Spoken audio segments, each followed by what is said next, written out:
We're very happy also today to have someone um, doing this with us, Bianca.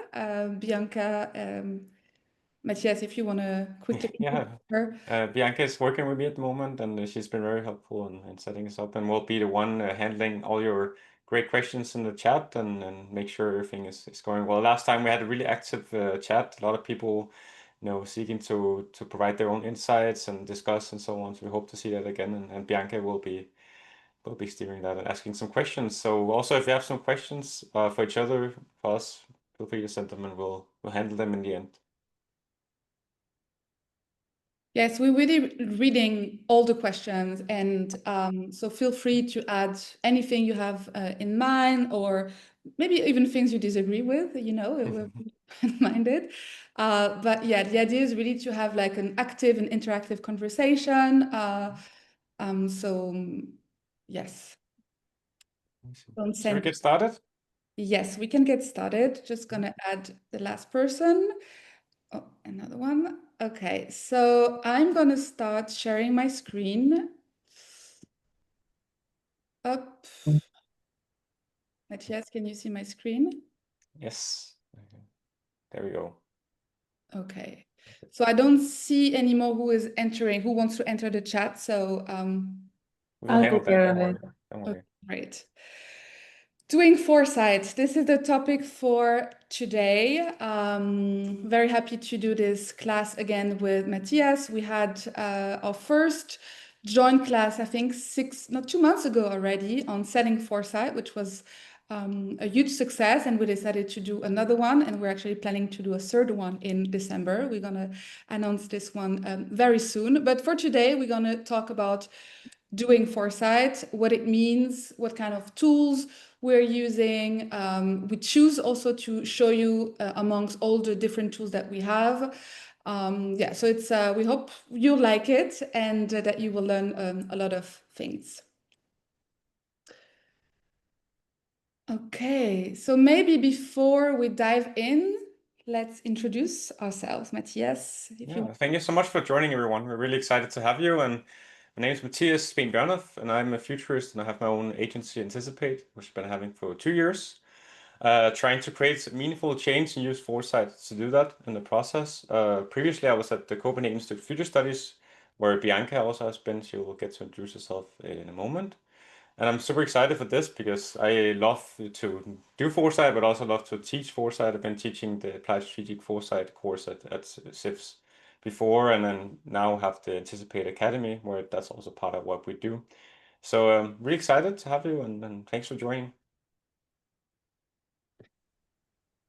Thank you, Matthias. And my name is Chloé de Ruffray. I'm a trend forecaster slash cultural foresight practitioner. So Matthias have very complementary expertise. We focus on different things, but we work mainly like in the same field. The only difference I would say is that I specialize in wellness and longevity. I've been working in this field for many, many years now, and this is really something that I'm passionate about. And this is also the reason why you will see we chose a fictive case study operating in the healthcare ecosystem. What else? I've been working in this field for almost 12 years. I started my career in Berlin, Germany, and then moved to Portugal and then moved back to France. I've been working for myself for 10 years. So I'm, like independent consultant, and I'm working a lot in Europe, but also in the Middle East, a lot with also the Dubai Future Forum. And actually, I'm gonna host a session there in November. If any one of you is joining the forum this year, please let us know. I'm gonna host a class, an event and a workshop about longevity and foresight. So how to apply foresight in the longevity field. So this is me. Now I'm asking Bianca to introduce herself.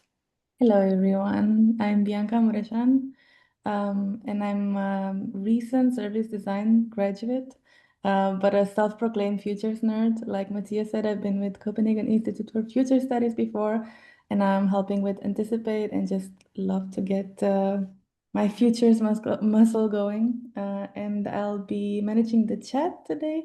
So you'll see a few questions from me that you're welcome to answer. And then I will also compile all of your questions, and then we'll take them afterwards in the Q&A at the end. Thank you, Bianca. Okay. So this is the agenda for today. Yes, we want to. Yeah, for sure. So we have a pretty exciting program, and as last time for the people who joined our Setting Foresight Masterclass, we're very ambitious with what we want to do in 75 minutes. So hopefully we'll get through everything. We have a little bonus at the end. We'll hope we'll have time for that. Otherwise, of course, you will receive all the slides as well on the recording and so on. So we'll start talking about how to actually frame a foresight project, because that part is pretty critical. Doesn't have to be a big 5-6 months long process where you do a lot of different tools and methods and all of this, but it can also be a small intervention, and Chloe will take you through 5 steps of scoping. After that, I'll introduce the ACT Foresight framework. That this is how we work at Anticipate, kind of going through anticipation, creation, transformation to make sure that foresight leads to tangible action in the end. We have 4 different tools that we'll bring to you. Horizon scanning, futures wheel, scenarios, and backcasting. Maybe so you have heard of some of them before, maybe you've done them, maybe you've done all of them. And they can be used individually or together in different combinations. So we'll also shed a light on how we think they each can work, and use the case study of Nova Helse, a Norwegian healthcare company, to kind of guide you through and show how it works in action. Yeah, and finally, we'll talk about how to package these things to different audiences, because we know we have a very diverse group with us today. So we have people from agency side, from public sector, and companies. So trying to work around how do you actually package foresight to these different groups, and finally end on some key takeaways you can take with you, and hopefully also reflect on later this week and going into the future as well. So we're really excited for this program, and hope you are too. Perfect. And Yes. what is foresight? That's a good question, right? Because we assume that some of you might be beginners, some of you might have heard of this before, but haven't really jumped into it. So of course, little instruction is good. Foresight is basically a structured application of working with the future in many different ways. There are so many different ways of working with this field of future studies, but foresight is kind of the applied way that you should use in a company context to develop strategy, or in a public sector context to develop policy. But it can also just be inspiration. But the important thing here is that it's applied, and it's leading to a kind of a strategic outcome, or some better decisions, hopefully, at the end of the day. So it's both the mindsets that we bring with us, some of the going through some of the biases that we might have in a process like this, that we can get to reveal and work on around, our imagination, our analytical side of things, having discussions in a more free space than we usually get to. It's also about the methods, of course. That's what we're going to go through today. There are some very cool methods for unlocking some of those things that we don't normally do, to stretch thinking even more, to not get stuck in status quo and how we've done things before. And I think that's one of the most exciting parts. And then, of course, there are models. Maybe some of you have heard of the futures cone, and of how we can look at the future as possible, or preferable, or plausible, and so on. Different kind of framings. There are also 3 horizons, kind of looking at the futures as kind of 3 horizons, like the soon to be horizon, or the existing one. What is happening here? What do we need to take out? In the future, what do we need to replace? The emerging horizon, what are the things that we need to build, for the short to medium term? And then the more far future, the horizon 3, what are the things in the long term that we need to work on, and really the visions that we need to get there. So there are many different models and many different ways of working around it, but basically it's all about applying this way of thinking, futures thinking, understanding what could happen, to do things differently today. That's the essence of foresight. Yes, and one thing that I would like to add is that we took the decision to present only 4 tools amongst, dozens of them. So it doesn't mean that they are the best or the easiest or the more complicated. It's just tools that we really like and enjoy. So please just keep in mind that this is only a fragment of what foresight can do. And this is our own creation, so to say. Okay, so let's dive into it. Before, of course, going through the tools and telling you a bit more about them and what to do with them, it's important to understand how to scope and frame a foresight project. And one thing that I want to say that is pretty obvious for the most seasoned practitioners amongst us, but not necessarily for people just entering the industry. Framing a foresight project is not something that you do before signing a contract with a client if you're working with yourself or even as a company. It's important because it takes time, of course, but it's also quite engaging. So you want to make sure that this is something that you do. Matthias called it like a pre-workshop, so something that you do before like kind of the kickoff phase, let's say, after having signed the agreement and the contract. So you are really like committed and you really know what you need to do, what your client is looking for, and how to answer their needs. So, as I mentioned, as we mentioned in the agenda, we identified 5 steps that are quite logical and quite easy to tackle in order to scope a foresight project. So the first step is clarifying. You will see what we're going to clarify, understand, define, align, and decide. So this is basically like the logical mental process that everyone is going through when framing and scoping a foresight project. So the first thing that is, again, here quite obvious, but we always see people who are like missing the point of clarifying and having a very focal core question. It's very important. It doesn't mean that this is like the only question that you're going to answer, but at least it sets the tone and it shows you what is important for your client and what you're trying to answer and what kind of assets you're trying to bring. So it's very important also to clarify this question in order to make sure everyone is aligned and aligned on the same level and has the same expectation. And then, of course, the question also shows what kind of results we are expecting. It's important because some people have very hopeful yet unrealistic expectation of what foresight can do. They want predictions, they want things that are certain, they want things that are obvious and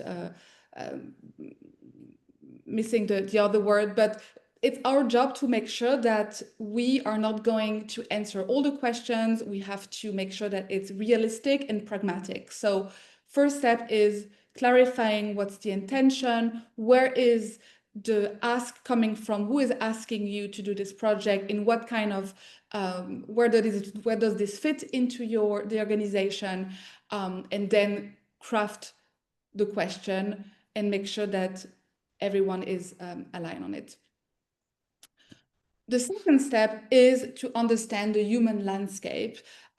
This is something that we also tend to overlook sometimes, that we are not only trying to solve problems and bring in like some solutions, but we also like dealing with humans, with individuals with different perspectives, with different level of future literacy, and also different open-mindedness to diverse thinking. So this is something that we need to keep in mind, and this is where we have to be like very empathetic and understand where each stakeholder is coming from, what are the expectations. Something we talked about in the previous class, Selling Foresight, was understanding maybe the internal dynamics, if there are like any things, any tension, things like that, because our job is to not to make everyone completely happy, but at least trying to. So we need to understand what's happening, who is involved, who will be involved in the whole process versus who will be only involved in certain parts of the process. So this is something that you can talk openly about with your client or with your team. Then we move on to the third step, which is the define parameters. So defining parameters is just like setting the scene. So you're going to define like the time horizon. For instance, today we decided to work with like a 5-year horizon, but some people like to work with 10, 15, even 20 or more. The scope and the depth of your exploration. Here again, you have to understand the time allocated to that project and also the budget that you have. You won't deliver the same thing with different types of budget. Again, this seems obvious, but because we are very generous people, we tend to want to give and sometimes even overgive, but it's not realistic. If we have like, like a limited budget, we have to work within with that budget, and that's absolutely fine. So this is something we also need to clarify upfront and make sure that everyone is happy with that approach. Then, once you have clarified the question, you have understood the human landscape, and you have defined all the parameters, this is the time where you're going to design your foresight journey. So we are going to show you one way of designing a foresight journey today, but again, remember, it's only like one approach. There are like many different approaches. Here, the choice of tools that you're going to choose and combine should reflect, of course, your goal, but also like the human landscape, who is involved, what's their level of literacy. We want to make sure that it's still accessible and challenging. So we don't want to overwhelm people who are already quite overwhelmed with their day-to-day business. So we want to make sure that it remains exciting, it remains accessible, but yet a bit challenging, because we have some people who are probably a bit more advanced. So this is what we're going to show you today, how to choose the right tools and flow. And then final step, this is something I already mentioned. It's very important to align the expectation and also the impact that you want to create and that people expect from you. As we know, foresight is not prediction, it's about guidance. And because it's about guidance, we want to make sure we guide people to success, but success might look different depending on what the project is about. So sometimes it will be like strategy refinement, sometimes it's only about like a mindset shift. Whatever that is, you want to make sure that the team and your coworker and you and the client are aligned with what is expected from you. You also want to make sure that you stay flexible, because sometimes, as we know, things happen, and the beauty of a foresight project is that it is flexible, it is like malleable. So we want to make sure that we also walk the talk and keep like this very agile perspective on an approach. So those are like the 5 steps. So once you've done that, you're pretty much ready to start. But before diving into the tools, Matthias is going to show you the framework, the beautiful framework he developed within his company. Yeah, and of course, I really love these steps, and it's a really important part that's often underestimated. It's do the scoping, actually taking the time to sit down with the client, or it could also be an internal colleague or a boss, and really go through these steps. It doesn't have to take more than 1 or 2 hours, and there's also, of course, some expectation management throughout a process or a workshop that you need to take care of. But really getting a good start is so important, because I've also seen projects run off the rails because there was no clear scoping in the beginning. So it's a little risk. But I already love the questions that are popping in the chat. Please keep them going. Now I'm gonna share a little bit about the Act Foresight framework. It's basically a theory of change model for futuring, and this might look overwhelming. There are many different ways to get to Rome. I think that's how the saying goes. But basically, the core of this is that for every solid foresight project, you need to have these 3 phases.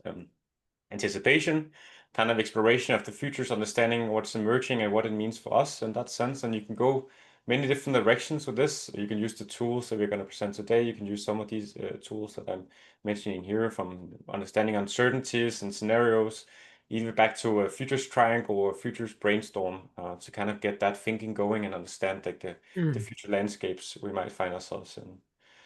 Then the second part is the creation. So what I often have found is that, when we just stick to exploring futures and we maybe write wonderful scenarios that are very great, we kind of tend to forget to create something more tangible for people to relate to.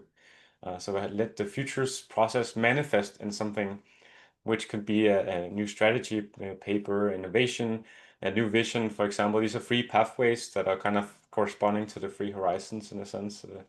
And also kind of understanding what does the futures mean that we have kind of explored. Find out which pathway we're exploring, and of course there are many more than these. Again, that's kind of the luxury of working with this field, and also sometimes a complication if you're new, that there are many different ways, and it's also a very multidisciplinary field. So futures and foresight, it borrows from all over the place, from strategy, innovation frameworks, change management, and so on. But really like making sure that there's some kind of tangible creation. And I try to make sure all these three phases, even the smallest kind of engagement, I have a presentation or a short workshop, I try to make sure we do all these three things in that kind of setting. And of course, sometimes it's like a mini tiny thing you do in each, but just to make sure that we still keep it very tangible in that sense. And finally, from creation, it's fine to create something, a strategy paper or a vision or a new product, but what does it actually mean? How does it translate into the organization? And as you can see, this phase is a bit more vaguely formulated in the framework, because there's so many ways you can make sure that transformation is carried out in the organization. You can work with culture, people, leadership, systems and processes, and so on.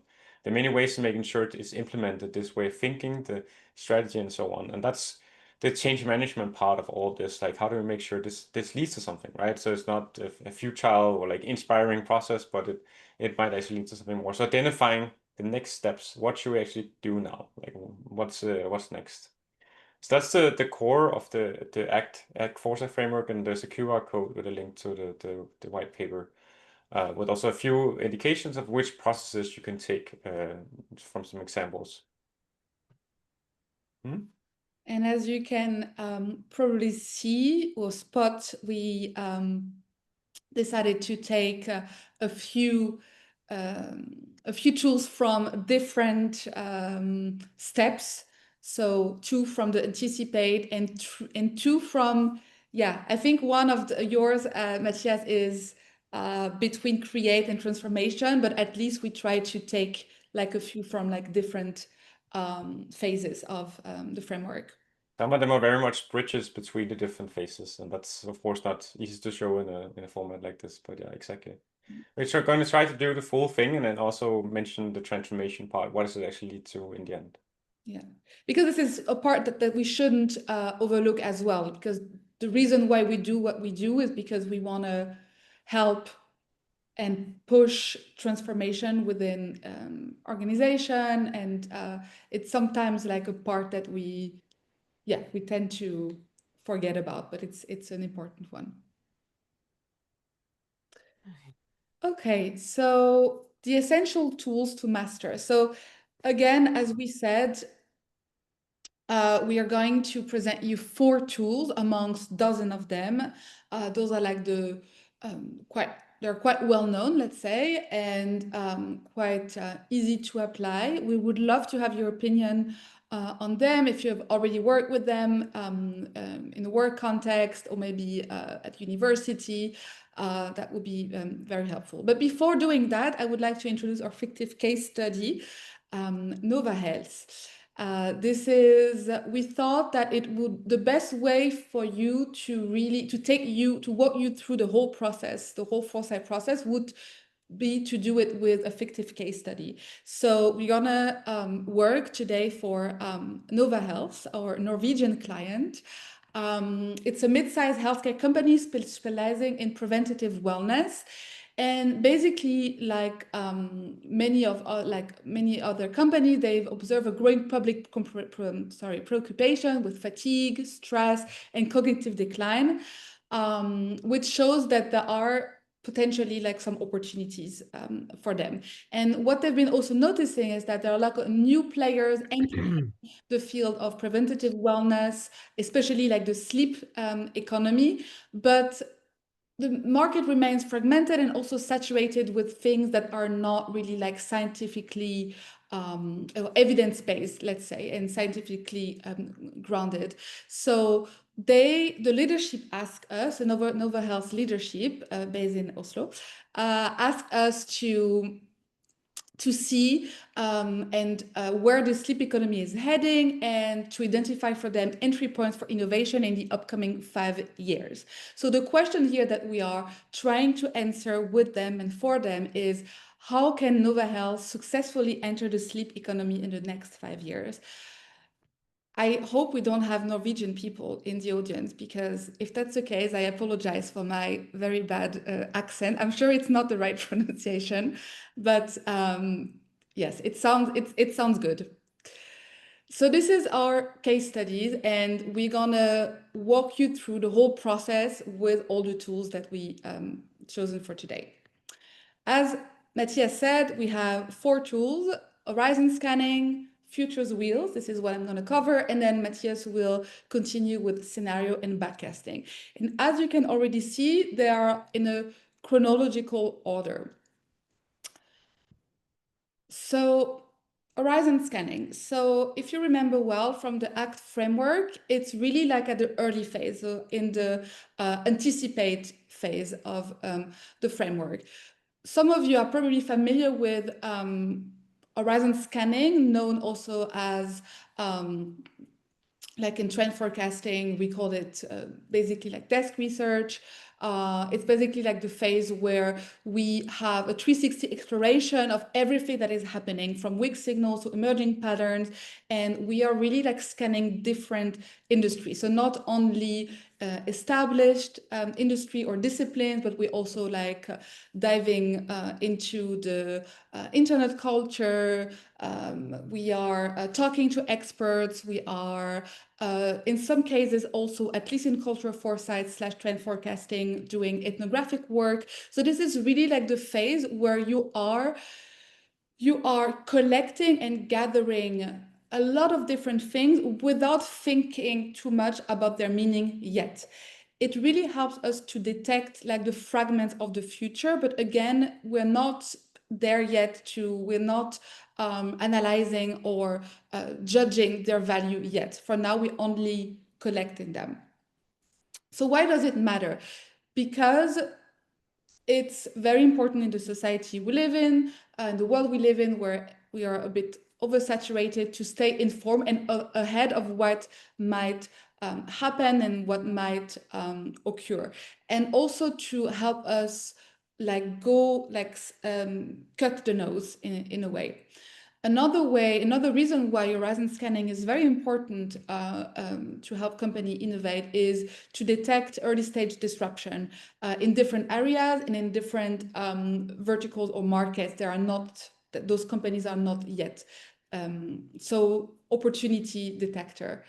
And another thing that is very helpful with horizon scanning is that it works as an early warning system. So the earlier you know about what can potentially happen, the sooner you will adopt it. So you will have like this posture of early adopters. And usually this is something clients all want. They want to beat their competitors. They want to be the first. So it's definitely something that they like to see. We have here a few do's and don'ts for you that are not exhaustive, of course, but those like a personal interpretation. Like, for example, the do's, I already mentioned it. It's very important to have like a wide net from established discipline to internet culture. Today, in the world we live in, especially with our case study, Nova Health and the sleep economy, we cannot ignore what's happening on the internet and on social media. It doesn't mean that you have to enter like a TikTok or Reddit rabbit hole, but it means that you have to pay attention to what's happening there. You want to make sure that you schedule time to scan because of this rabbit hole, because it's time consuming. We want to make sure that we say, okay, there is a beginning and there is an end, because we could actually do this the whole time, but there is a moment where we need to stop. Otherwise it will become too overwhelming. And one thing that I like that I got from the Dubai Future Foundation is to really, after you've collected and you're going through your signals, is to label them. So they use this framework within rich, which means that it's going to happen very soon. Transitional, it's going to happen, but it's going to take a bit more time. And visionary, it's going to happen on a long-term horizon. And it's good and it's very intuitive at first, of course, but it's very nice to use them in order to classify the different signals and see which are the ones that you want to focus on, depending also on the timeline of your client. The don't, sorry. Again, scanning is not searching. Scanning is methodological. It's strategic. So it's not. You are also searching. When we search for things that we already know, even if it's not conscious. And scanning is really putting ourselves in this mindset of I'm just going to go through a lot of things, even if they don't make sense, even if they feel cringe, even if they feel weird, I don't care. I just gonna gather everything that I can. Another don't is to say yes to every signal. It's very important to filter.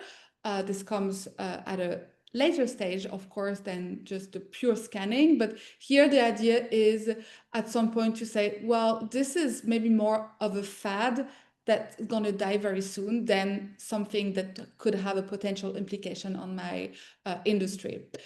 And as I already mentioned, don't limit yourself to what you know.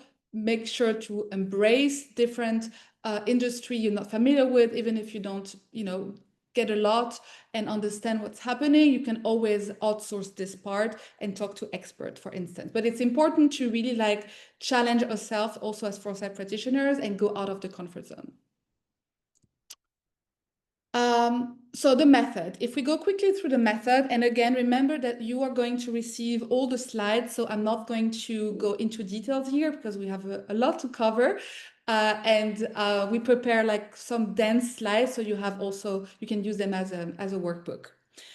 So as we discussed, the first step is to frame the scanning. We talked already about it. So you want to make sure that you know what the challenge is, the time horizon, the key question to focus, and to align with your client's objective. First step is to collect the signal. So you're going to gather everything that you found. Again, as I mentioned already, from your desk research, expert interviews, ethnographic field work, and you can compile this into a Google Doc or even a curated folders if you're working with images as well. This is only a suggestion, it's not something that a lot of people do. Some people prefer to work with Excel sheets, but this is at least the way I do it. After you have all your signals, you want to organize them and you want to cluster them. So this is where you're going to label them by maturity, strengths, and category. So I'm going to show you an example right after, sourced from Matthias' library. And you're going to see how this is organized. But here, what you want to do as well is to group them into teams, because those teams, they're going to help us then reveal the patterns. So the teams, you could use a framework, like a steep or pestle framework or anything related. But this could help you organize if you don't know where to start. So now you have your themes and you can already see what kind of trends are revealing themselves. Then you're going to identify the implication. What does that mean? This is the famous so what. What does that mean for my industry? What does that mean for my company? What does that mean for my clients, etc., etc. And then depending on the setting, if you are doing a workshop or presentation, you want to review and share the findings. So this is going briefly through that. One thing that we need to keep in mind when we work with those Foresight tools is that we're going to adapt them depending based on the type of settings we are doing. So if you do a workshop where you're going to do horizon scanning with your participants, you want this to be collaborative and you want to cluster together the weak signal. So you're going to arrive basically prepared, but with not a lost of information because you're going to produce this content with them. If you want to deliver the horizon scanning to a client, you want to make sure this is curated, this is very understandable, and this is actionable as well. So like very clear and straightforward. If this is something that you use for yourself because you're going to build a report, don't spend too much time on it. Just make sure that it grounds your analysis, but don't spend too much time building and making it look nice. And then if you are asked by a client to build it as an internal tool, this requires a bit more work and structure, but you want to build like a continuous monitoring system, and this will require as well here external help. So just going to show this first. This is what Matthias' library of signals look like. It's just like a screenshot, but this is basically how you could also like organize yours. And I'm just going to go back now to sorry for that. Okay, so remember we have our client who is trying to explore a new market entry in a 5-year horizon. So if we go through all the different steps from the horizon scanning to help them set the scene and understand what's happening and where. So first, we are going to frame the scanning, and we are going to frame the context where we're going to source the signals. So we want to look at, in our case with Nova Health, we want to look at scientific research, papers, what startups are doing, culture and media. We want to look at emerging sectors like longevity. We want to look at sleep innovation. We want to look at Reddit threads on how people talk about sleep. And of course, we want to look at policy as well. So this is basically where we're going to look at. And then we're going to start collecting. So we want to start collecting weak signals. For example, here, a weak signal could be a brand hiring a sleep physician. I think it's Estee Lauder in the US who just hired a sleep doctor to help them decode and work on a sleep protocols. Then we're going to look at emerging practices, for example, like AI sleep coaching. We're going to look at tech innovation. So we are talking more and more about circadian tools nowadays, how to manage your energy depending on the time of the day in order to have a good night of sleep. We're going to look at cultural shifts, sleep tourism, and fringe behaviors, microdosing ads. Those are only examples just to give you an idea of what you're looking at and what you're trying to collect. Then you're going to organize and cluster. I already did this for you in order to save time, but basically I organized all those signals into clusters, and I came with at least 3 teams.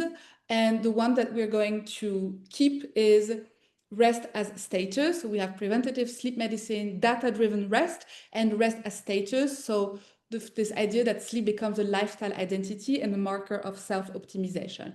This is the one we're going to keep and take with us to the next step, which is the futures wheel. So here is the library. We already talked about it. And here we have the second tool. Just checking the time. I think I'm pretty good. This part is shorter. Anyway, so remember we have we've done our horizon scanning. We have a library of signals. We have our teams slash trends, and we decided to test with the client the rest as a status trend. So this is something that we're gonna use in the futures wheel. For those of you who are not familiar with the futures wheel, it's a Foresight method that we use to map the ripple effects of a potential event or emerging trends. And what is interesting with the futures wheel is that it really helps us to map the consequences either as a risk or an opportunity for companies. And it helps us to map consequences that are quite obvious, like we call them direct consequences, and some that are less obvious, but equally important, that are labeled as indirect consequences. And why is futures wheel interesting? First, it gives us a lot of perspective. It helps us to think beyond the obvious. And this is what we are looking for in Foresight. We're looking to think beyond what is in front of us, beyond of what seems, normal, let's say, even if we don't know if normality exists. But it's give us perspective. It gives us also like an holistic view on things. One thing that Foresight helps us to do is to connect the dots across domains. So we're gonna gather things from different industries, and we're gonna try to find like a red thread between them. And another thing that is very important with the future wheel, it gives us a sense of the future. I think that one of the reasons why people and it's actually quite a phenomenon called death by despair, that a lot of people die because they so pessimistic about the future. They don't see any way that things could get better. And having tools like the future wheels can help also people get a sense of the future and get a glimpse of optimistic when things seems like very, very dark. So how do we use it? So here are some examples that Matthias shared. So as you can see here, we have our focus, which is in our case rest as status.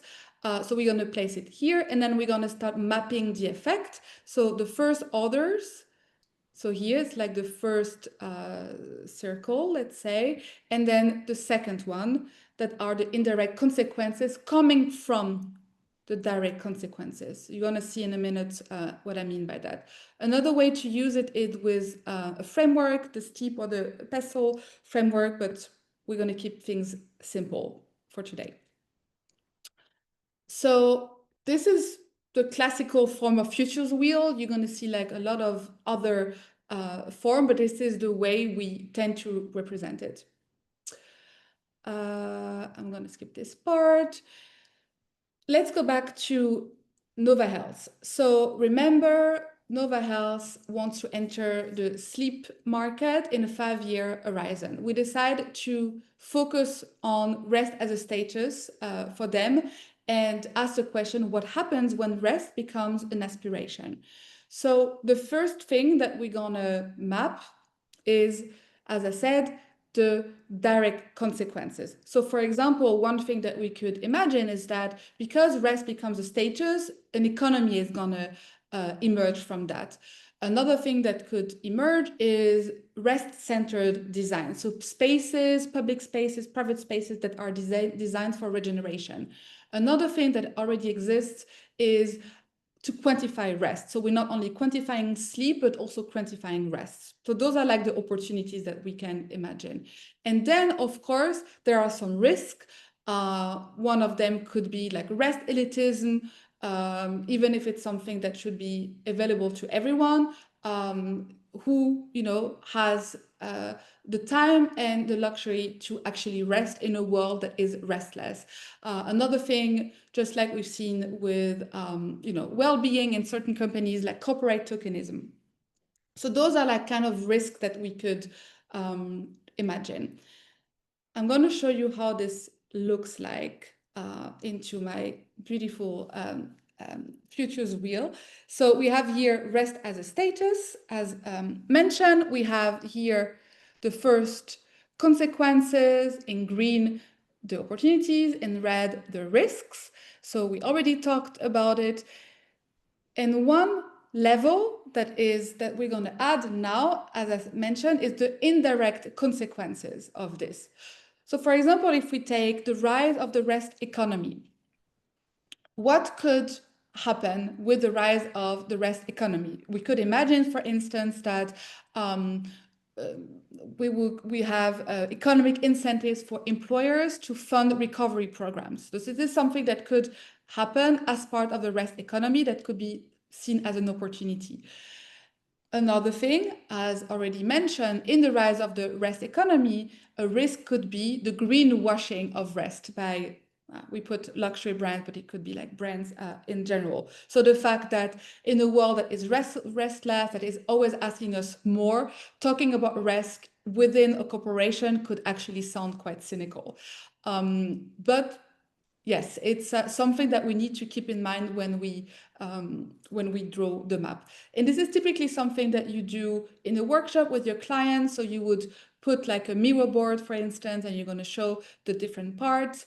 Or this is something you could already prepare and present during a session held at your clients or for your colleagues. This is basically how the future's tools, the future's wheel, work. And now it's very clear. We have some scenarios that are starting to appear, and this is what Matthias is going to walk us through. Yes. And thank you for all the great questions in the chat already. I think Bianca is collecting, just like a horizon scan exercise, she's collecting all the different inputs, and we'll have a good, hopefully a little bit of time in the end to sum it up. Maybe we'll be a bit over time again this time. I didn't know when there's so much interesting stuff to talk about around Foresight, we can go on for a while. But it's really exciting. And scenarios is like really a core methodology within Foresight. Many people would say it's like the main like the product or process to go through if you talk about Foresight that people will think of, right? And I think also in all these discussions what we're having around signaling, separating signals from noise and all this, I think it's important to say that Foresight needs to be collaborative. That's the best way to do Foresight, to meet each other, to have the discussions, to really like collect signals and make a better sense of them together, to do the futures wheel together. So it doesn't become one person or an AI doing everything for you, but it becomes a discussion tool as well that you get to really refresh some of your, assumptions and some of the things that you think is important in the world that has relevance for what you're doing in that sense. And also a little note, the originator of the futures wheel is someone called Jerome Glenn, one of the grand old futurists. He's still alive and well and has done a lot for the field. Yeah, so on to scenarios. So this is usually also when I say like for people who are more used to using their imagination, this is they might be more comfortable in a sense, but also it's a good way to challenge people who might not feel that in the same way, right? So scenarios are basically stories we tell to explore how the futures might unfold, and we can use every single step of the process so far to frame and kind of make the scenarios come alive for how the future could look. So it's kind of a way to, as another form of futures, or like another old futurist said, Pierre Wack, is like a way to reframe our thinking. So we think in a new way about the future, to create reperception, to think about the future in a different way, to understand what we need to do today as well. And it's more of an explorative tool than a prediction tool. So scenarios are not necessarily what's going to happen. It can also be, science fiction. There are many different ways of doing it, but there's stories we tell about different futures that might happen. And if we try to understand the different futures that might happen, we probably will be better prepared to tackle each of them when they then happen, right? That's kind of the fundamental. Try to use external drivers of what is happening outside your industry. That's sometimes a problem. Be good at writing good narratives, and AI can be helpful, but try to pen yourself first so it's not becomes like a shortcut, because to really like live in the scenarios, you also have to be part of creating them and making the story rich. There are many ways of going about this, and of course it also depends how much time you have. The foresight process can take everything like from, as I said, one workshop to, I think my longest process for a client developing strategy was 8 months. So and a lot more work can happen in between the different workshops and all the research there. So also try to create more than just one future, one scenario. Try to create a few different contrasting ones that offer something different. And focusing on not just what you think is likely to happen, but also what you think is plausible. We need to expand our thinking a bit. And that's where maybe the time horizon comes in. Now we chose 5 years, which is a bit short. So not that many things can happen differently. Still a lot could happen potentially. Just think back 5 years. We're in the middle of COVID. But also, 10 years can be a good balance between imagination and being able to analyze a little bit. Maybe 30 years is a bit long for developing plausible scenarios. It's a bit difficult to tell what the future could feel like. And don't be too optimistic, too dystopian. There are always futures that are better for someone than other people in that sense. And yeah, make sure it's engaging. I think that's the best part of it. A really good scenario can stay with an organization or a team for years. Is something that you can refer to after the fact. Yes, and one methodology I usually work with the 2x2 matrix, which is a very classic part of the shell scenario planning method. But another way is perhaps a bit quicker that still gives you good contrasting scenarios is the Jim Daters for futures framework. So basically, you have a scenario that's growth, you have a scenario that's discipline, and more like a regulation by government in that sense. Collapse, it doesn't have to be the end of the world. That's a bit extreme, but at least some things have fallen out of society in a sense. Some kind of the system has broken down. And transformation is more like an opportunity has come to really step on another level. So they're quite different in nature and in dynamics as well. And it's a good way to frame scenarios, especially in a quick setting. Yeah, so use what are the key drivers from the other exercises, what do they mean? And then try to use what are some of the most key elements and key dynamics, and especially things that are a bit full of friction, and there's some uncertainty around. That's really where the good scenarios are framed. When you've done that, the framing, what could each kind of in overall terms look like? The zeitgeist, what does it feel like in each world? Try to build out, from different elements. Could be what does politics look like? What is the technology, culture, and of course also more industry-related things. So now we're working with healthcare and wellness. So maybe also what does healthcare and wellness look like in these scenarios? A good way to bring them alive is to write a day in the life of a person in this scenario, like very much like a science fiction or like a novel. It's a very creative tool in that sense. And then also try to make sure when you have then written some good scenarios, and of course that may take some practice, you can use AI. I think it's a good way to find a way forward if you try to do it yourself, and discuss them with other people. But try to look across and see what do they mean for what we need to do differently in the future, each of these different scenarios. So like what's the implications for us as an organization? Because we might not find ourselves in any of the worlds, but we need to be prepared for each of the cases happening. So now we can use them many different ways as well. As I said, right, you can do a workshop around scenarios. I think it's a good way to frame it, and often you need some work in before to really get the thinking going, so to speak, of horizon scanning exercise or futures wheel or uncertainty analysis. And then a good way to really make them impactful is to do wind tunneling. So kind of use them to, when you're developing strategies, use them to test what you have already, what initiatives you have been working on, what maybe new strategy, or even build new initiatives, new strategy, depending on what they kind of give you, these scenarios. Like you can even do like a rack analysis. I saw someone was mentioning that, like a red, amber, green. So give them an assessment. So in scenario A, maybe my initiatives around providing wellness for everyone through an app is a green, really good idea. But maybe in scenario B, it's not as good as an idea. And then there are many more playful ways around design futures and simulation and role play where you can really bring the scenarios alive. And if we look at the case of Novo Health, we try to use some of the key drivers from the process to kind of frame these, and they have been framed with the help of AI. Just to be completely clear, for the sake of the masterclass here, so we ended up with 3 or 4 different. Time to read a bit and go through the different scenarios. Here I am again. Is it all good? Yes. Okay, that's good. Sorry for that. Apparently my internet connection is not great. Well, we have these 3 other scenarios as well. The regulated mind, how the government steps in, that sleep is like collective good, is something for everyone. We have to collapse society in that like restless world, maybe a bit more, burnout, climate anxiety, and distrust in a sense, like, and then we have some information that we can actually be able to manipulate dreaming and sleeping in that sense. Maybe for some people it's also a bit of a dystopia. That's always to consider, right? But we have kind of 4 very different worlds that Nowhere Health needs to consider. But yes, could you quickly go through the first one, because I think Sorry. Yeah. So the first one is the peak performance society. So basically how we live in a very optimized world where we need to master sleep as another metric. So, like, exercise and eating, sleep becomes another thing we really need to control in a sense. And this is just a quick example that I did while part of the Copenhagen Institute of Future Studies, a 2x2 matrix. So we found some good key dynamics, citizen consumer values, and geopolitics and global power shifts to frame the scenarios in a matrix instead. So that's another way of doing this.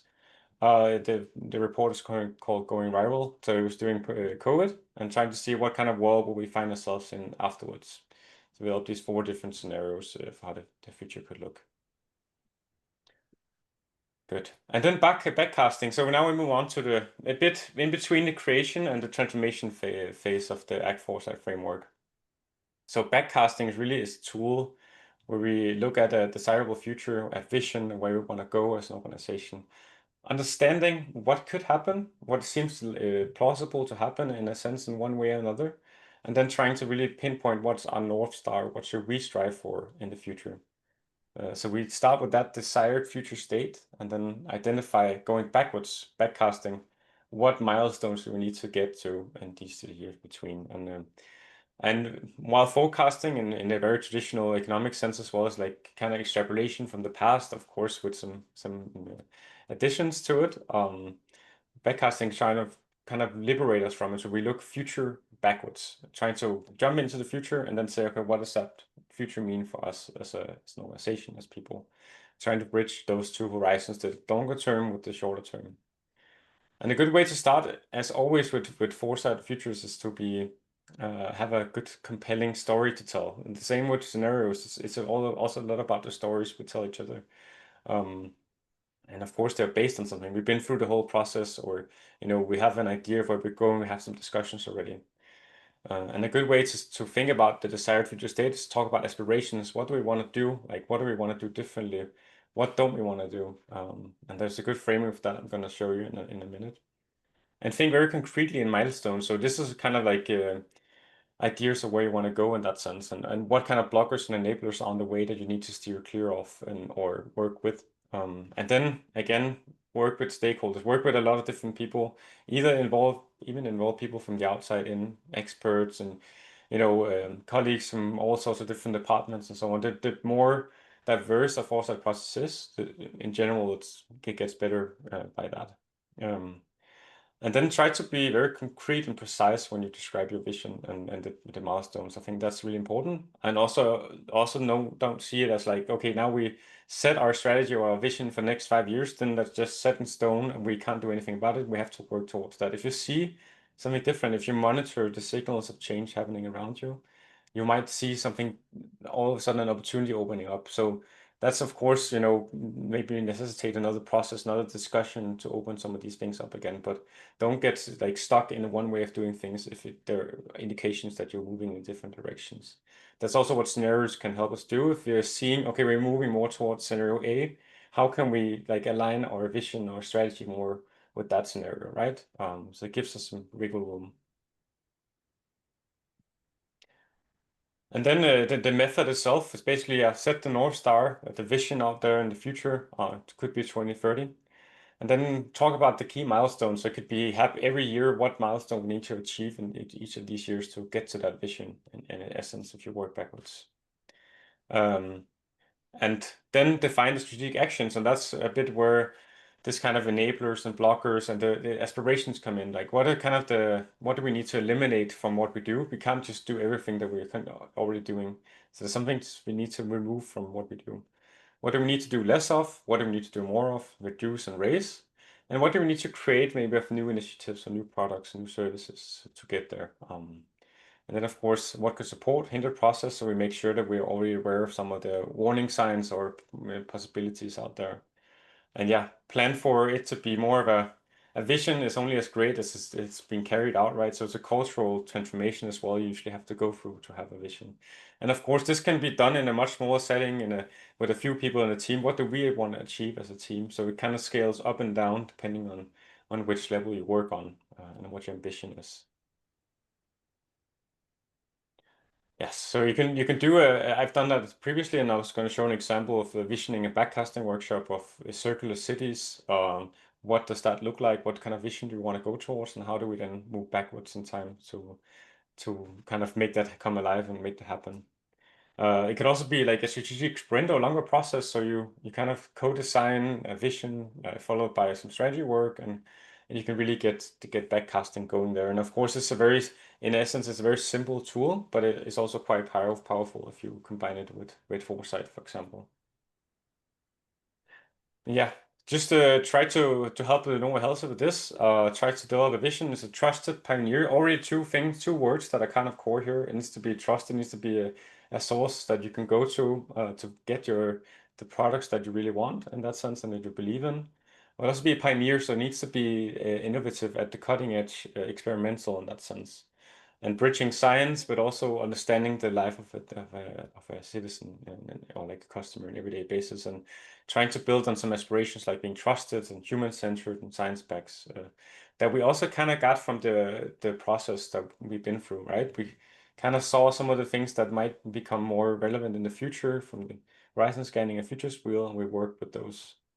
We had some milestones. What do we need to do? Partnerships, pilot, and so on. There could be many steps leading to that. But like, what's one big milestone for each year, for example, that we need to work towards? You can also, of course, also make a long, like more detailed roadmap here. And what do we need to do less of, more of, and so on. For example, do more research into circadian health, like how there's different times of day impact different people, and so on. And then the example on the next slide. Is the vision of a circular city. So basically, this was a project that was done as a preempt to a proposal for a client. We didn't end up winning the project, unfortunately, and I've been doing this in other projects, but of course, this is very strategic, critical work, so you can't just go around the chair. But this is basically what we in the project group came up with as kind of like, what's our vision of a circular city? What do we want to help this municipality do? And then identifying the steps backwards and the actions we need to take to get there. Thank you, Matthias. So now we know exactly that how to position Nova Health as a successful sleep pioneer, and we have a good time horizons, 5 years. So it gives us a lot of time and enough time to help them put their vision into action. So before we wrap up the session, we would like to walk you through how to actually work with the tools. So now you know what the tools are about, you know how to apply them in real life with a case study. But what do you do when you are facing a client or your team and they ask you, like, they have like vague needs and you don't really know what tools to use? This is what we're going to see right now, because this is a reality. Most of the time, the client or your team members don't necessarily have a very precise idea of what they're missing, of what they want to do, what they want to implement, etc., etc. So we try to kind of identify some vague needs that they could come up with. So for example, someone could come to you and say, oh, we're missing visibility. We don't know what's coming next in our industry. Or they could say, we want to spot the next big thing before our competitors do. Another thing could be, we feel something is shifting, but we don't know how to capture or structure it. Those are like real life examples and very common examples of things. And our role here is to translate this into a Foresight question, or let's say framework. So here we understand that the client wants to expand their radar, and they want to be an early adopter. They want to identify pockets of change that will potentially shape the industry and thus their company. So here we say, now we know what we can apply, which is the horizon scanning. We are going to help them go from brain fog and everything is a bit confusing to clarity. So horizon scanning, remember, this is the first step at an early stage of the Foresight process in the anticipate phase in the ACT framework. Then you have another type of client coming and saying to you, telling you, oh, we've spotted a new trend, but we don't really understand what it means for us, or we want to go deeper on one signal and not just listening to list trends. Or maybe they could tell you, we want to sense, we sense there are unintended consequences that we're not seeing yet, and we would like to see them to be more prepared. What does it mean? How do you make this sound like a foresight question? So you understand that your client needs support, obviously, to unpack the effect of an emerging trend that they've been identifying, because they want to understand how this change could impact them and their ecosystem. So here you would offer them to use the futures wheel to bring them from awareness. We are aware that our things are happening, to anticipation, which is the phase where they know what's happening and they know how to act upon it. And then, of course, with scenarios, there are many ways of doing this and many ways that it kind of comes up. I think one of the most often things that people and potential clients and so on tell me is that they need a new way of doing things because they're kind of stuck in the mud or rut in that sense. They've been doing things the same way for too long, and they need alternatives. They need to look at different options and different versions of how the future could look. They embrace that this is a way like to really develop good, solid decisions. In the end of the day, that's a lot of what it is, right? So I think it's a helpful way in that sense, and also the common language part. Maybe it's not the first thing that a potential client or a leadership wants, but it's a really helpful argument to say, well, we don't actually talk about the future in a very critical or at least like regular way. Maybe we need to have that like kind of process to really get all that thinking out because we're standing at a critical point in time. Maybe we've even been disrupted before, or there's potential for transformation of industry. And we need something different, and we need different futures to work with in that sense. It's a good way to stretch some of those mental models, the way we think in that sense, and stress test as well strategy if we're being very corporate in our language here, right? And then the backcasting part. A lot of organizations have a vision. They're very different how they're created usually. Some of them are super vague, and they say everything that everyone else would like to say as well. So I think understanding how you come to that, and also understanding the priorities you made in that process is really critical. And of course, like how do we actually get to that vision? So it's all fine and well that we develop this lovely vision, but how do we get there? Like the actionability of all this. And not keeping to also sort of reverting to today's problems. Like we can easily get caught up in short-term problems and challenges, but we need to kind of stretch our thinking just a bit to be better prepared for what's coming ahead, and maybe even get out of the situation we're in at the moment. Yeah, so that's and of course the number one almost question you get asked is like, what kind of value does foresight bring? And I think you need to translate it into something to really showcase the value. I tend to say that half of the value of foresight is going through the process yourself, but of course you can't have everyone in a huge company going through the process, right? So we need to, of course, work on the discussions, the dialogue, all these things together, and take that kind of time to really reflect on these things together. But also there needs to be something concrete at the end of the day that we bring to the table, right? And that could be a new vision and a new strategy that we then seek to bring into implementation phase, right? Because at the end of the day, foresight is best when it connects with different things from, connects with strategy or connects with different people in the organization or those things, connected dots even, right? So we go from nice ambitions that are really nice, that's a good way of doing it, but to real world, like actionable pathways that we can use in the future. I think we're going to skip this one and go straight to the Mhm. complete process. Yeah. So basically, you can do each of these tools on their own. You can also do them 2 and 2 or mix and match. And these are, of course, 4 tools out of dozens, right? So don't get overwhelmed. There are many toolkits out there that will also show you how to work through some of these methods. But basically, what we did in the beginning, we applied horizon scanning to collect signals of what's changing, trying to filter a bit in the process, what makes sense, what works, and for our context, what's relevant, what can challenge us. And we tried to plan a cluster and make sense of those key themes that we got. through the futures wheel, look at different implications of these things. What could they mean for us, right? Then we try to use those key implications and key consequences to frame the scenarios. Okay, what do we actually need to orient ourselves around? What are the things where there's some friction or uncertainty or really big impact for what we should do as an organization? And finally, with the understanding of how that future could look, how in different ways with the scenarios, we try to create a vision and then backcast towards the present. So what should we actually strive for and how can we go backwards and say, what should we do on the way to get there? So that's kind of the complete process from one end to another. Again, the tools are flexible in that way. So I think we're going to skip this part. This was our bonus section, but again, you're going to receive the slides anyway, so you can dive into it and ask us questions if you have them. I think we can wrap up. It was pretty dense, but if we had to map the key takeaways, this is basically what we would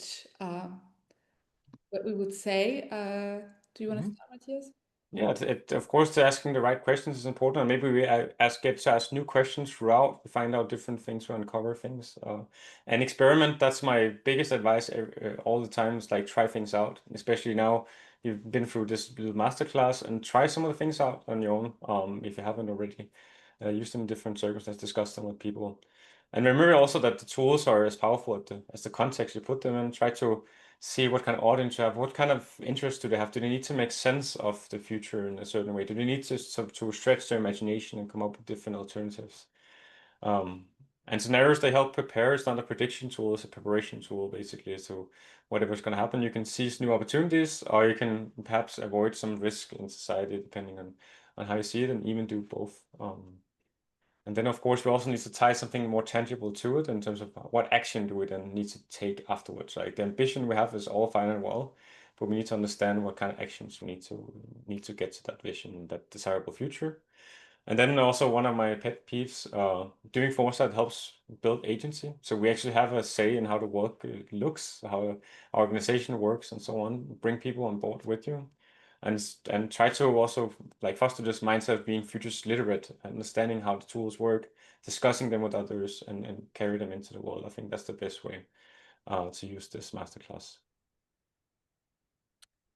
And that's a wrap, I would say. Thank you so much all for joining us. I see that the chat is very active. I cannot access it, but I think it's pretty active.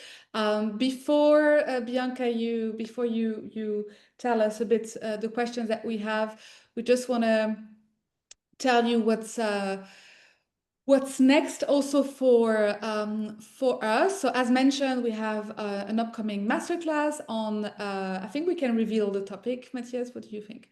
Yeah, I kind of teased for it in the chat as well, but yeah, we talked about working on AI and Foresight, how to apply AI and Foresight, and I think that's been part of the chat as well quite heavily, so it's an important topic, right? Great. So this is like our winter masterclass or Christmas masterclass happening in December. But apart from that, Matthias, you have an academy launching next year. Yeah, so as part of the offering we have is kind of a learning or training, like also like these master classes.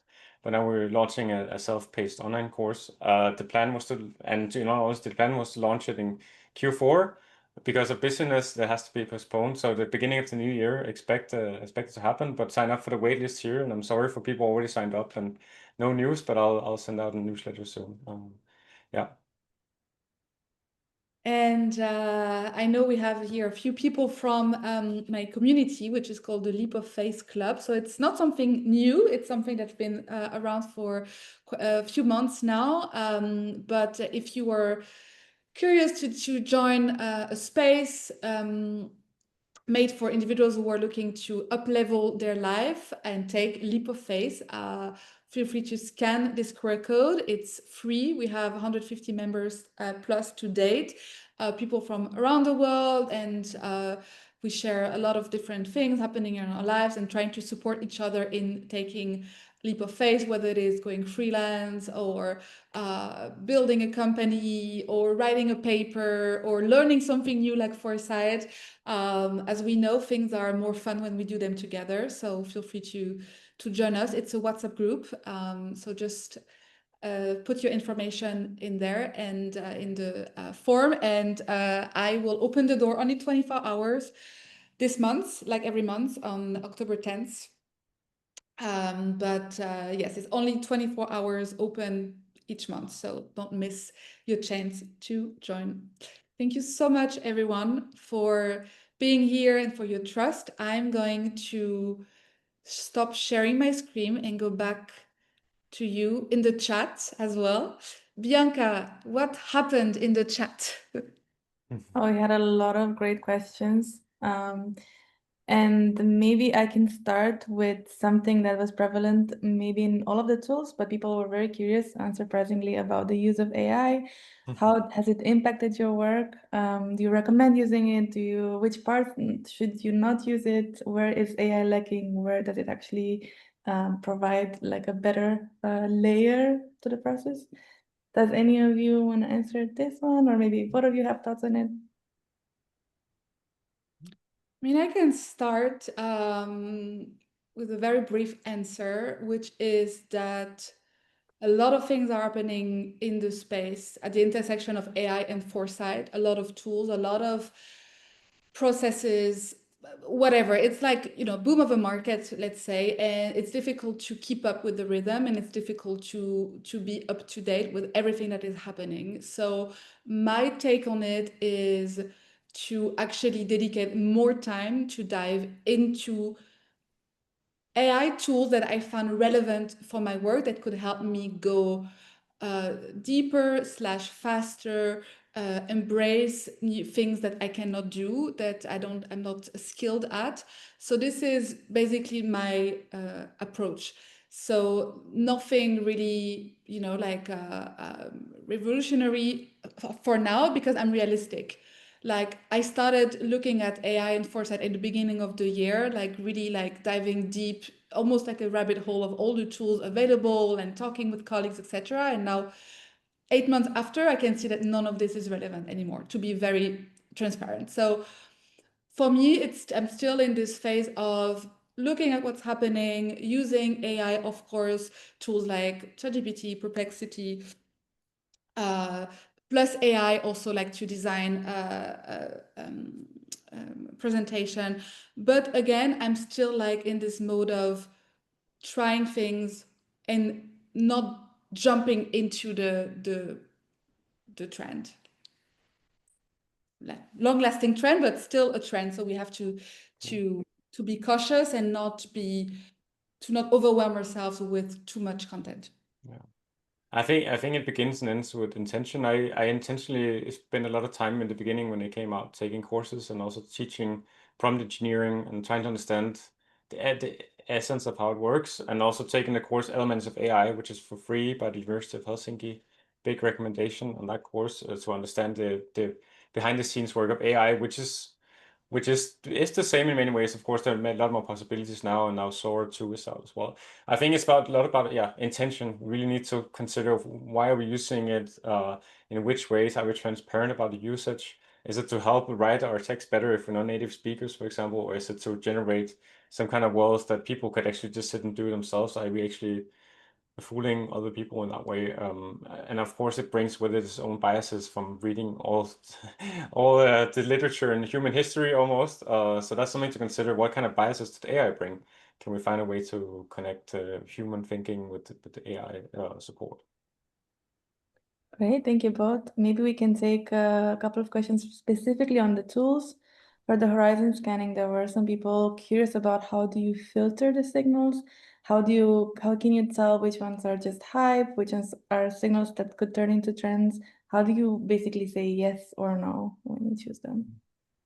The first thing that I would say is that it comes with experience. So if you're new to the field and feel very unsure and uncertain about what you're doing, it's completely normal, because you don't have like the experience of knowing, what has a potential.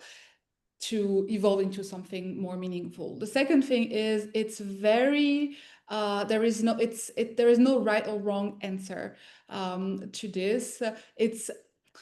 I would say it's almost like a sense, you sense when things are going to impact people or not. If they are going to disrupt something. But I don't think that change happens like overnight. So we have some time to look at the library of signals and also like maybe like re-evaluate if something was considered like a fad before, or something that doesn't really matter now actually turns into. I think it requires a lot of humility as well when you do horizon scanning, and knowing that we're talking about change, we're talking about things that are, the only constant in life, which is change. So we want to make sure that, we revisit, we don't make bold assumption on things. So my advice would be to trust ourselves. Of course, there are ways to label them by maturity, by strengths, but so this is very helpful, but this comes with experience, this comes with self-confidence. And as Matthias said, it's a collaborative discipline. So we need to make sure that, we have a network of people we can reach out to and ask for their opinion. So it's not an exact science. I hope it answers the question, more or less. Thank you, Chloe. Maybe one question in regards to scenarios. Someone in the chat asked, how do you decide how radical or pragmatic you want to go with the scenarios? What are your thoughts on that? Well, that's a good question. I think the radical part also comes in with the longer time horizon we look at. If we look at 2050, a lot of change can happen, right? So that's always the big question. I think the important thing is, of course, you can make a first draft of the scenarios, but trying to find a somewhat similar level in a sense. You can, of course, have a more extreme scenario. It's not to say that they should be all in the same level of radical. But trying to understand, okay, are they actually somewhat comparable in a way, or can we contrast them what we're doing? And I think sometimes even the more extreme, the better, because then we really get pushed out in one end. Of course, it needs to be plausible. I think that's important because you get to read other people's scenarios, you get to engage in other people's scenarios, and if there's a dynamic there that doesn't really work for you, that doesn't make any sense, it might be more difficult to take them seriously, and that's what we need to do at the end of the day. We need to relate what they mean into our own understanding. So yeah, finding a balance is difficult, but really critical here. And there was also a great question in regards to what do you do when you have maybe not a lot of budget, not a lot of time, but you still want to implement Foresight, perhaps in internal exercises. How do you recommend to go about the quick Foresight process?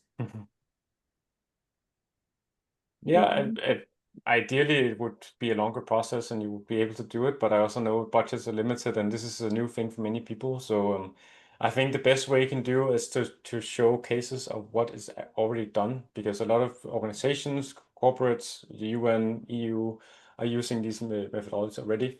To kind of give bring attention to how important it is, and then choose an exercise that you think is easily accessible for people in that way. And I think the futures wheel is great because, and you can call it something else if you need the convincing, right? It doesn't have to be called an implications wheel. Sometimes the futures scare people away as a concept, unfortunately, but that could be one way of doing. There's also the futures triangle by Sohail Inayatullah, where he looks at basically the pushes of the present, what is pushing change forward, the signals of the future, what are the things you might see out there that could become mainstream one day, and then we have the weight of the past. So what are we bringing with us? So I think there's also a question on this in the chat, like how does history relate to this? And history is of course a very big part. Some things will remain the same, but we need to also assess them. Great. And perhaps one last question in regards to how to select the right tool. Someone was asking if both of you have your own personal framework, or if you're using more of a standard framework. I mean, it's again, there are like a lot of tools, and some are kind of feel new, but actually like tools that have been created or recreated, let's say, by some peers. Usually what I do, I worked mostly with horizon scanning and the futures wheel, because this is where my work is more required, doing like trend forecasting / cultural foresight. So this is basically where I would focus on. I'm always happy to learn about new things. I think it's important, if you're really passionate about foresight, to spend some time learning, new tools. It doesn't mean that you're going to apply them. It doesn't mean that they're going to be useful for now, but there are like so many things that you can do. It's like, when you're learning sewing, and then you're going to learn like different sewing techniques. I think it's really about that. It's really about we should enjoy it. One thing that we forget to mention is that at the end of the day, it's not only about providing a good work and good results to our client, but also enjoying the process. So I feel that the more we focus on tools that we enjoy, the more we spend time learning new tools. And again, this is a collaborative space. So take classes, ask your colleagues what tools they are working with, etc., etc. Yeah, I think that's a really good point, and yeah, in generally, I think a lot of we've talked about frameworks. A lot of people are trying to force some frameworks upon clients or colleagues because that's what they're very comfortable with, that they have, that's what they're doing. As a teaser for this, in the newsletter we send out, talk about always doing something new, and I think that's like a little challenge. I at least always try to bring myself, I guess Chloe as well, in that sense that what can we always challenge, what can we provoke, and also very much looking at, again, the question from the beginning, like what's the best way to get to a good answer or some more good questions from that question on, like what's the problem really? What are we trying to understand here and make sense of? So look for the best way forward from that point of view, not trying to bring in like a full like framing and say this is exactly how you need to go. That's also why the ACT Foresight frameworks is that loose in sense. It's just 3 steps, and then the way you kind of mix and match can go many different directions. Yeah. Maybe before we log off, I would like to share a quote that I forgot to put in the presentation, but that I read the other day that I found quite relevant. It's from a book called Work Like a Monk: How to Connect, Lead, and Grow in a Noisy World. It's by a Japanese monk called Shukei Matsumoto, who is also a member of the World Economic Forum, and whom I met at the Dubai Future Forum 3 years ago. And he says in his book, it's a book that was just published in September, he says, in today's rapidly changing business landscape, leaders often encounter situations where clear answers are elusive. Navigating these conditions requires a mindset that aligns with the middle way of Buddhist philosophy, a willingness to live in the space between certainty and uncertainty. And I think this is really what foresight is about.